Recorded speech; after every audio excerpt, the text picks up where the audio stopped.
ఆ గోదాములు ఫుల్ అయినాయి, వడ్లకు జాగేది. త్వరలో రానున్న వానాకాలం పంట. మిల్లింగు చేసిన బియ్యం నిల్వలకే ప్లేస్ లేదట. ఖాళీ జాని కోరిన పట్టించుకొని కేంద్రం అట. బియ్యం తరలించేందుకు రైళ్లను కేటాయించాలని ఇదివరకే కేంద్రానికి విజ్ఞప్తి చేసిన మంత్రి. ఆహా, ఐన్స్టీన్ బ్రెయిన్, అతిపెద్ద బ్రెయిన్. ఐన్స్టీన్ బ్రెయిన్ అంటే అతిపెద్ద బ్రెయిన్ ఈ ప్రపంచకంలో ఇంత పెద్ద బ్రెయిన్ ఉండదు.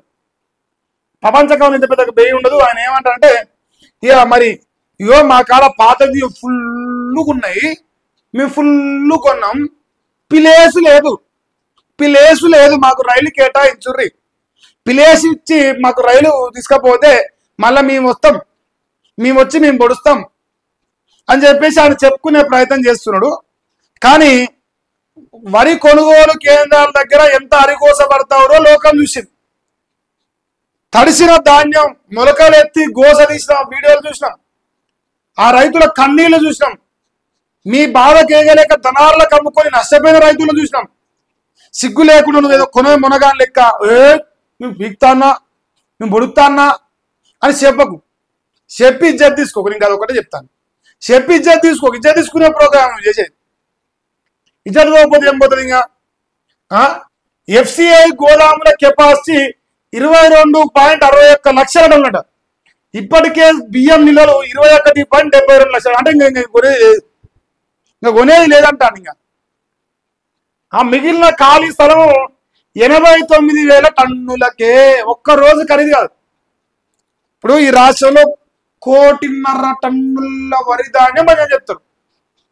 మరి 1.5 టన్నుల వరి ధాన్యం అంతే, మరి 89,000 టన్నులకే ప్లేస్ ఉంటే మరి మిగతా ఎక్కడ పోవాలని నాకు డౌట్ వస్తే వస్తామన్నా. నువ్వు ఐన్స్టీన్ బ్రెయిన్ ఆయే, నీ తెలివి ఎక్కువ అయిపోతుందని చెప్పేసి రుణాలు బిర్రు కడతావా? సో నీ అంత తెలివి మేము తట్టుకోలేము కాబట్టి మాకు భయం అవుతుంది. సో మరి దాని లెక్కేది, దాని కథ ఏది జర్రా మాకు వివరంగా చెప్పే ప్రయత్నం చేయి. అసలు వరి కొంతరా కొనరా, వరి కొంతరా ఎగేస్తారా, మళ్ళీ దళారుల నోట్ల మన్ను కొట్టే ప్రయత్నం ఏమంటారు, రైతుల నోట్ల మన్ను కొట్టి దళారులకు దోసిపెట్టే ప్రయత్నమేనా? మమ్మల్ని మాటలతో గాడి వేసి మా బతుకుల మన్ను పోసి దళారులను బతికిస్తారా? సో ఈ విషయంలో క్లారిటీ ఇస్తే ఆడికే 100 కోట్లు నాయన నీ తెలివితోనే. ఇంకోటి ఇక్కడ ఇంకో విషయం కూడా జరగదు. పత్తి సంగతి మనం మాట్లాడద్దు, ఇదే సందర్భం క్లోజ్ చేద్దాం. అది ఒకటి రాసిండు ఆ ముచ్చట.